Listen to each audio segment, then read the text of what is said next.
അയൽവാസികൾ തമ്മിലുള്ള വഴക്കിനിടെ ആലപ്പുഴ അരൂക്കുറ്റിയിൽ വീട്ടമ്മ കൊല്ലപ്പെട്ടു. ചുറ്റിക കൊണ്ട് തലക്കേറ്റ അടിയാണ് മരണകാരണം. കൊലപാതക സ്ഥലത്ത് നിന്ന് ഓടി രക്ഷപ്പെട്ട പ്രതികൾ പിന്നീട് പോലീസ് സ്റ്റേഷനിലെത്തി കീഴടങ്ങി.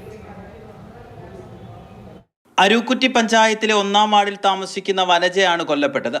വഴക്കിനിടെ അയൽവാസികളും സഹോദരങ്ങളുമായ ജയേഷും വിജേഷും ചേർന്ന് വീട്ടമ്മയെ ചുറ്റിക കൊണ്ട് തലയ്ക്കടിക്കുകയായിരുന്നു.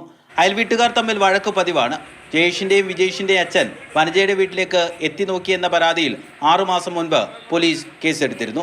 ഇതിനുശേഷം ഇരു വീട്ടുകാരും തമ്മിലുള്ള ശത്രുത വർദ്ധിച്ചു. ഇരു വീടുകളിലെയും ആണുങ്ങൾ തമ്മിൽ ഇന്നലെ രാത്രിയും വഴക്കുണ്ടായി. സഹോദരങ്ങൾ ചേർന്ന് വനജയുടെ ഭർത്താവിനെയും മകനെയും ചുറ്റിക, കത്തി എന്നിവ കൊണ്ട് ആക്രമിച്ചു.